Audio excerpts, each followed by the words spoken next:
Hello दोस्तों, जैसा कि हम लोग प्रीवियस ईयर एमसीक्यूज़ की सीरीज़ कर रहे थे सीटेट के लिए, आज उसी सीरीज़ की दूसरी वीडियो को हम लोग देखने जा रहे हैं।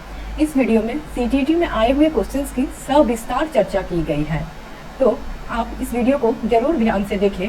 इस वीडियो में ऐसे अप्रोच को अपनाया गया है, कुछ कीवर्ड्स, कुछ टैगवर्ड्स को अपनाया गया है, जिसके जरिए आप अगर कंटेंट वीडियो नहीं भी देखे हैं, आप कोई भी सिद्धांत या साइकोलॉजिस्ट के बारे में नहीं पढ़े हैं, तो भी आप सीटीईटी को आसानी से क्रैक कर सकें। और कई बार ऐसा होता है, हम थ्योरी तो बहुत अच्छी तरह से पढ़ लेते हैं, साइकोलॉजिस्ट के बारे में भी याद कर लेते हैं, लेकिन कंटेंट इतना ज़्यादा हो जाता है कि क्वेश्चन सॉल्व करते वक्त हम उसे अप्लाई नहीं कर पाते हैं, क्योंकि सीटीईटी ऐसे क्वेश्चंस तो पूछता नहीं है जो आप रट के सॉल्व कर सको।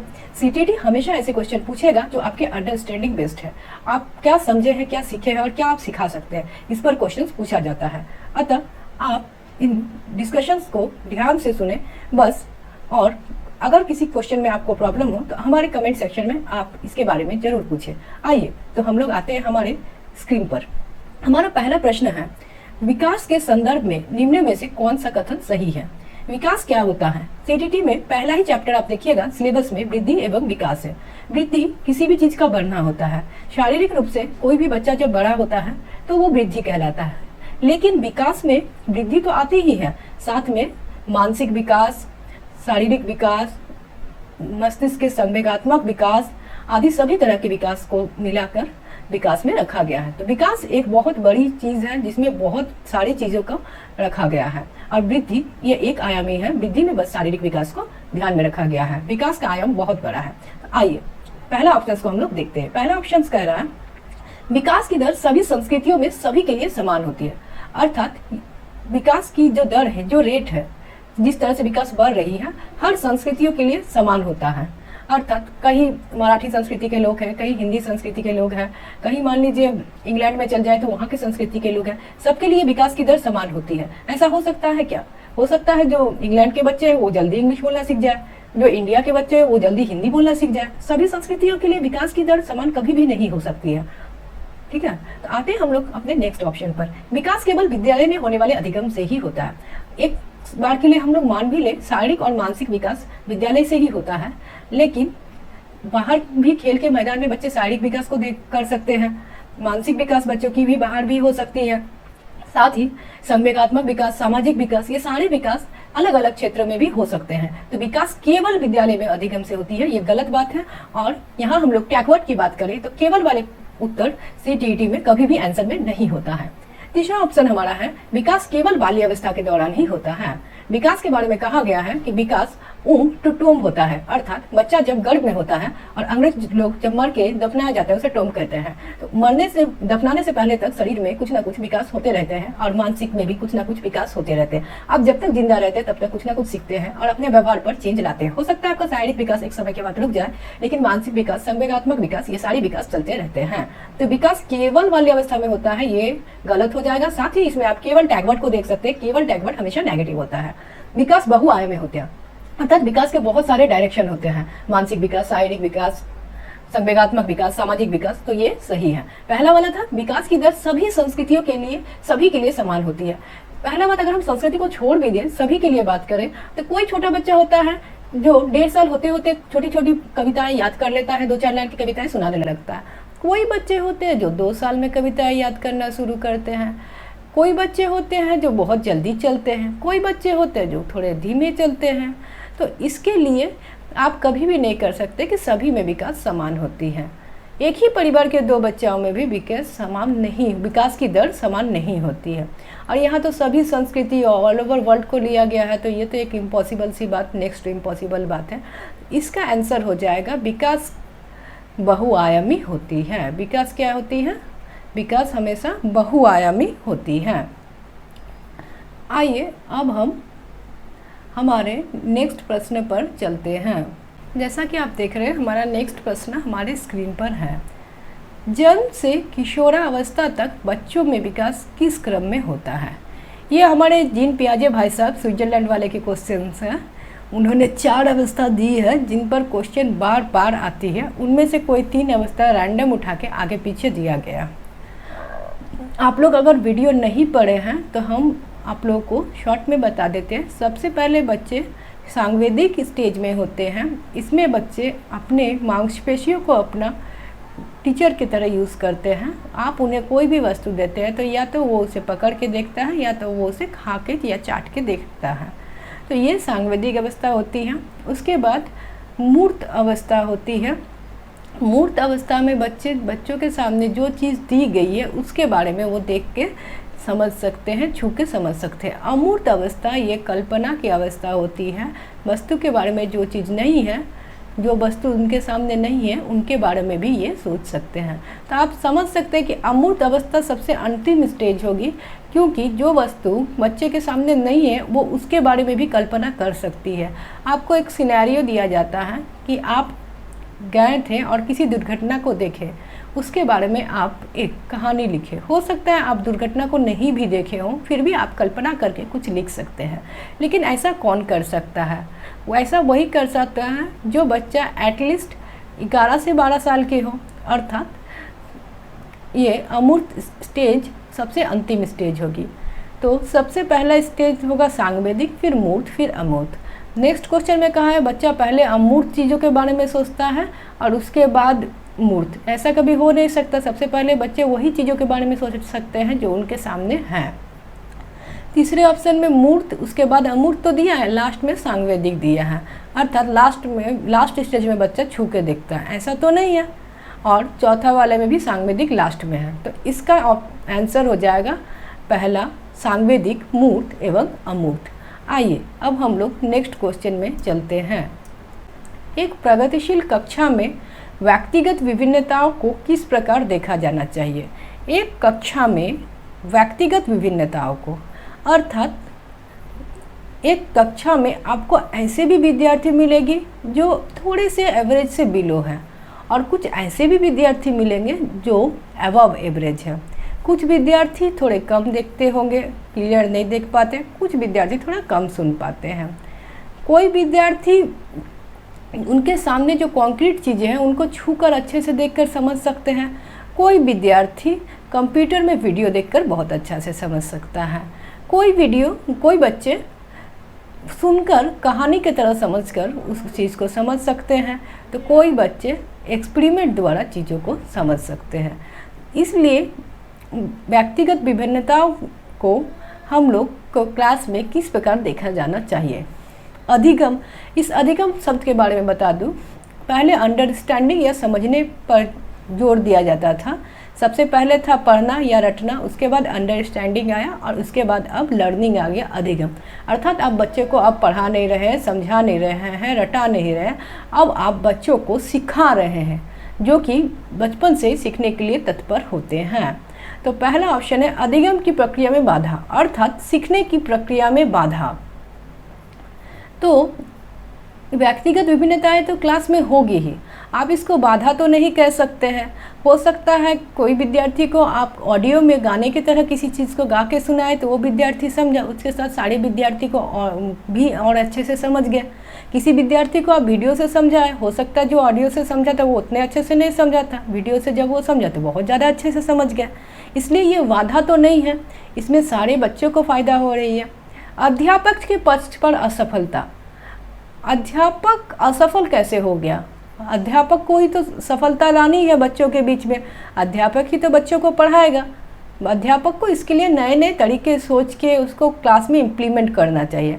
अध्यापक असफल कैसे हो गया भाई? तीसरा है योग्यता आधारित समूह बनाने का मापदंड। कभी भी आप क्लास में योग्यता आधारित समूह नहीं बनाते हैं, अर्थात तेज बच्चे को अलग ग्रुप में डाल देते हैं, कमज़ोर बच्चे को अलग ग्रुप में डाल देते हैं, दृष्टिबाधित को अलग ग्रुप में डाल देते हैं, जो विकलांग वर्ड का यूज़ करना भी मना है, दिव्यांग बच्चों को अलग ग्रुप में डाल देते हैं। ऐसा कभी भी आप योग्यता आधारित समूह नहीं बनाते। हर समूह में हर तरह के बच्चे को रखते हैं, क्योंकि उन्हें मिलकर समाज में ही रहना है। ऐसा नहीं है कि अबव एवरेज वाले बच्चे के लिए अलग समाज है, बिलो एवरेज बच्चों के लिए अलग समाज है, या दृष्टिबाधित या जो कम सुनते हैं उनके लिए अलग समाज है। तो योग्यता आधारित समूह में आप बच्चों को कभी भी नहीं बांटते हैं, ये एक नेगेटिव टैग वर्ड की तरह आप ले सकते हैं। नेक्स्ट ऑप्शन आपका है अध्यापन अधिगम प्रक्रिया की परियोजना के लिए महत्वपूर्ण। कि अध्यापन मतलब पढ़ाना और सीखना की प्रक्रिया के लिए ये बहुत महत्वपूर्ण है कि ऐसे व्यक्तिगत विभिन्नताओं वाले बच्चे कक्षा में हो। तो आप खुद बता सकते हैं, अधिगम प्रक्रिया में बाधा ये तो नहीं हो सकता, असफलता भी नहीं हो सकता है, योग्यता आधारित समूह बनाने का मापदंड ये भी नहीं हो सकता। तो हाँ, ये अध्यापक अधिगम प्रक्रिया की परियोजना के लिए महत्वपूर्ण है। आप परियोजना बनाते हैं कि आप बच्चों को कैसे पढ़ाइएगा, तो आप क्लास के सब तरह के बच्चों को लेके चलते हैं, उनके लिए अलग अलग तरह के डिफ्रेंशिएटेड इंस्ट्रक्शन, जिसको अविभेदी निर्देश कहा जाता है, कि अलग अलग बच्चों को अलग अलग तरह के आप कभी कभी होमवर्क भी देते हैं, कभी कभी क्लास वर्क भी देते हैं, जिससे आप वो कितना समझे हैं ये वो समझ सके। तो इन परियोजना के लिए ये बहुत अच्छी और महत्वपूर्ण बात होती है। तो आइए हम लोग चलते हैं हमारे नेक्स्ट प्रश्न पे। एक समावेशी कक्षा में डैश पर जोर होना चाहिए। समावेशी कक्षा, इंक्लूसिव क्लासरूम, ये वही क्लासरूम है जिसमें सब तरह के बच्चे हैं। ऐसे देखा जाए तो सारी कक्षाएं ही समावेशी कक्षा होती है। सारे बच्चे अलग अलग होते हैं, सारे बच्चों की सोचने समझने का तरीका अलग अलग होता है। कोई बच्चे बिलो एवरेज, कोई बच्चे अबव एवरेज, कुछ थोड़े कम देखते हैं, कुछ थोड़े कम सुनते हैं, कुछ थोड़ा कम कंसंट्रेशन कर पाते हैं, कुछ की कंसंट्रेशन हाई होती है, कुछ म्यूजिकली ज़्यादा इंटेलिजेंट होते हैं, कुछ बच्चे गणित में ज़्यादा इंटेलिजेंट होते हैं, कुछ बच्चे इतिहास में ज़्यादा इंटेलिजेंट होते हैं, कुछ बच्चे याद जल्दी कर लेते हैं, कुछ बच्चे समझ जल्दी लेते हैं। क्लास में एक मिश्रित रूप रहता है, हेट्रोजेनियस व्यवस्था रहता है, जिसमें सब तरह के बच्चे होते हैं और सबको हम समान कक्षा में लेके चलते हैं, इसीलिए इसे एक समावेशी कक्षा कहा गया है। इस पर डैश पर जोर देना चाहिए। प्रदर्शन अभिमुखी लक्ष्य, प्रदर्शन मतलब परफॉर्मेंस ओरिएंटेड गोल्स, अर्थात कि सबका रिजल्ट कम से कम 60% से अबव हो, सबका रिजल्ट 80% से अबव हो। हम लोग ऐसा कभी भी नहीं करते हैं कि सबका रिजल्ट 80% से अबव हो या 60% से अबव हो। हर बच्चों को मौका दिया जाता है कि वो सीख सके। हमारा प्रदर्शन पर या फिर मार्क्स पर कभी भी कोई गोल नहीं रहता है, हमें बच्चों को सिखाना है, समझाना है, इस पर हमारा गोल ओरिएंटेड रहता है। दूसरा, अभिवेदी या समरूपी निर्देश पर, यहाँ हमारा अभिभेदी निर्देश कहा गया, पर हम बच्चों को विभेदी निर्देश देते हैं, अर्थात अलग अलग बच्चों को अलग अलग निर्देश देते हैं ताकि वो अलग अलग तरह से समझ सकें, क्योंकि अलग अलग बच्चे अलग अलग तरह से समझते हैं। आप जब किसी कक्षा में पढ़ाते हैं तो आप समझने लगते हैं कि कौन सा बच्चा किस तरह से समझता है, तो आप विभेदी निर्देश देते हैं, जिससे एक पॉजिटिव टैग वर्ड माना जाएगा। अभिभेदी निर्देश या समरूपी निर्देश, अर्थात हर बच्चों को आप एक ही डंडे से हाँकते हैं, इसे गलत माना जाता है, तो आप इसे एक नेगेटिव टैग वर्ड की तरह ले सकते हैं। तीसरा आपका है सामाजिक पहचान के आधार पर छात्रों का अलगाव, अर्थात कोई बच्चे हैं जो पंडित है तो आप उस बच्चे को पंडित जी कह के बुला रहे हैं, कोई बच्चे हैं जो मुस्लिम संप्रदाय से, आप उनको मियाँ जी कह के बुला रहे हैं, कोई महिला है तो आप उनको महिला कह के बुला रहे हैं। इस तरह की चीज़ें नहीं होनी चाहिए क्लास में। कभी भी आप सामाजिक आधार पर छात्रों का अलगाव नहीं कर सकते हैं। कभी भी अलगाव तो करना ही नहीं है, अलगाव अपने आप में नेगेटिव है, चाहे वो सामाजिक अलगाव हो, योग्यता के आधार पर अलगाव हो, आप आर्थिक आधार पर अलगाव कर रहे हैं, अलगाव आप नहीं कर सकते हैं। आपको समावेश करके चलना है, सारे बच्चों को साथ में लेकर चलना है, कभी भी बच्चों के बीच में अलगाव की भावना आप पैदा नहीं करते हैं। चौथा ऑप्शन, हर बच्चे के सामर्थ्य को अधिकतम करने के लिए अवसर प्रदान करना। अवसर तो बहुत अच्छा बात है, एक पॉजिटिव टैग वर्ड है, फिर भी हम इस ऑप्शन को अच्छे से समझते हैं। ये ऑप्शन क्या कह रहा है, हर बच्चे को सामर्थ्य को, हर बच्चे में अलग अलग सामर्थ्य होती है। कोई बच्चा गणित में इंटेलिजेंट बन सकता है, बहुत ज़्यादा तेज बन सकता है, कोई बच्चा डांस बहुत ज़्यादा अच्छा करता है। तो आप क्या करते हैं, हर बच्चे को उसके सामर्थ्य के अनुसार, अर्थात जो बच्चा गणित में बहुत अच्छा कर सकता है उसे आप ऐसे निर्देश देते हैं, गणित के अच्छे अच्छे और प्रश्न ला के देते हैं, या डांसिंग में जो अच्छा है उसे अच्छे अच्छे डांसिंग करने का मौका देते हैं, और ताकि वो अपने आप को अधिकतम ग्रो कर पाएँ। तो आप हमेशा ऐसे ही काम करेंगे कि हर बच्चा अपने सामर्थ्य को अधिकतम विकास कर पाए। ये नहीं कि सारे बच्चे हैं तो सारे बच्चों को डांस सीखना ही पड़ेगा, सारे बच्चों को गाना गाना ही पड़ेगा। जिस बच्चे में जो भी सामर्थ्य होती है, जो भी प्रतिभा होती है, आप उसे विकास करने का अधिकतम अवसर प्रदान करते हैं कि वो उस फील्ड में बहुत अच्छा कर सके। इसका ऑप्शन 4 हो जाएगा। ठीक है, कभी भी हम लोग प्रदर्शन पर ध्यान नहीं देंगे, नेगेटिव टेक वर्ड। आप कभी भी अभिवेदी या समरूप निर्देश नहीं देख सकते हैं, एक डंडे पर सबको हाँक नहीं सकते हैं। सामाजिक पहचान के आधार पर छात्रों का अलगाव, कभी भी आप अलगाव तो नहीं ही करेंगे। आते हैं हमारे आज के अंतिम प्रश्न पर, जो कि है दिव्यांगजन अधिकार अधिनियम 2016। ठीक है, ये अधिनियम 2016 में आई है। इससे पहले एक अधिनियम आई हुई थी दिव्यांगजन के लिए, जो फिजिकली किसी रूप में कुछ कमज़ोर होते हैं उनके लिए। निम्न में से किस शब्दावली का उपयोग किया गया है, कौन सा उपयुक्त है? अब दिव्यांग अधिकार अधिनियम 2016, आप तो सोचेंगे मैं ये नहीं पढ़ा हूँ, लेकिन ऐसा बात नहीं है। ये अधिनियम को कोई नहीं पढ़ता है, इस पर यही क्वेश्चन बनता है, तो इस क्वेश्चन को सब बना लेते हैं। कोई ज़रूरत नहीं है कि आप सारे अधिनियम को रट ले या सारी चीज़ों को रट ले। आप इतना पढ़े कि सीटेट में CDP में 30 में से 30 मार्क्स आपको आ जाए, जो कि आप हमारे वीडियो के साथ बने रहिएगा तो आपको ज़रूर ये चीज़ मिलेगी। ठीक है, तो आते हैं, पहला ऑप्शन है मंदित छात्र। आप कभी भी किसी छात्र को मॉरली डाउन नहीं कर सकते कि आप मंदित छात्र हैं। अगर वो बच्चा मंदित है भी तो आप उसे मंदित नहीं कर सकते हैं। पहले विकलांग वर्ड का यूज़ किया जाता था, अब फॉर्म में भी विकलांग वर्ड का यूज़ नहीं किया जाता है। ऊपर में मैंने एक बार विकलांग छात्र वर्ड का यूज़ करके फिर मैंने उसे रेक्टिफाई कर लिया था, अगर आप ध्यान दिए होंगे तो। कोई भी छात्र को विकलांग आप नहीं कह सकते हैं। चौथा ऑप्शन है छात्र जो अशक्त शरीर है, अर्थात शरीर का कोई पार्ट उसका अशक्त है, पर आप इस शब्द का भी यूज़ नहीं कर सकते हैं। इसके लिए 2016 के अधिनियम में एक शब्द दिया गया जिसे दिव्यांग कहते हैं। ये जो भी साधारण जनरल नॉलेज से थोड़े से भी मुखातिब रहते हैं वो जानते हैं कि ये दिव्यांगता शब्द को लिया गया है। अब आप विकलांग के जगह उन्हें दिव्यांग कहते हैं। ट्रेन पे भी पहले सीट पर विकलांग के लिए रिजर्व रखा रहता था, अब दिव्यांग के लिए रिजर्व रखा जाएगा। अर्थात उस अंक थोड़ा सा उनका शारीरिक स्ट्रक्चर हमसे अलग है, लेकिन वो हमारे ही बीच के एक है। हम उन्हें अपने साथ समाज में लेके चलेंगे। उन्हें आप अलग नहीं कर सकते हैं मंदित या विकलांग या कोई और वर्ड यूज़ करके, आप उन्हें दिव्यांग कहेंगे। तो आज का 5 क्वेश्चंस का डिटेल डिस्कशंस की सीरीज़ यहीं पे ख़त्म होती है। आप इन क्वेश्चंस को बार बार सुन सकते हैं। इस वीडियो को 2 या 3 बार कंटिन्यूस सुन लेंगे तो आप में जो कन्फ्यूज़न रहेगी वो कन्फ्यूज़न दूर हो जाएगी, क्योंकि मैंने एक एक ऑप्शंस को, एक एक कीवर्ड को, एक एक टैग वर्ड को बढ़िया से समझाया है और CTET क्वेश्चंस को रिपीट करती आई है, रिपीट करेगी। हो सकता है ऑप्शंस को बदल दे, तो आप CTET के अप्रोच को समझें, ये बहुत ज़्यादा ज़रूरी है। इसके लिए मैंने आपको किस अप्रोच से चलना है, क्या आपके दिमाग में रखना है और CTET की सोच क्या है, इस बात को बार बार मैं पढ़ाने के साथ साथ बता के गई हूँ।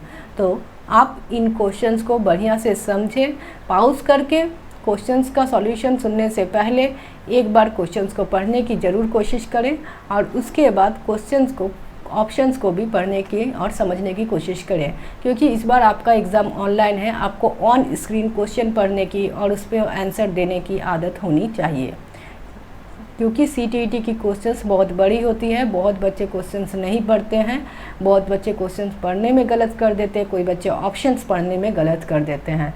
CTET में आपको क्वेश्चंस पूरा पढ़ना पड़ेगा, आपको ऑप्शंस पूरा पढ़ना पड़ेगा, आपको ऑप्शंस को और क्वेश्चंस को पूरे ठंडे दिमाग से समझना पड़ेगा। क्वेश्चंस ज़्यादा टफ नहीं होते हैं, इसका भाषा थोड़ी सी लंबी होती है, तो आपको सारी भाषा को वर्ड टू वर्ड पढ़ के समझना पड़ेगा।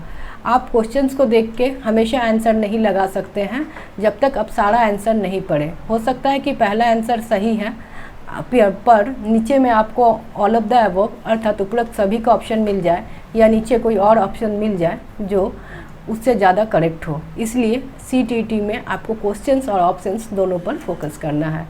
ठीक है, अब हम लोग मिलते हैं हमारे नेक्स्ट वीडियो पे।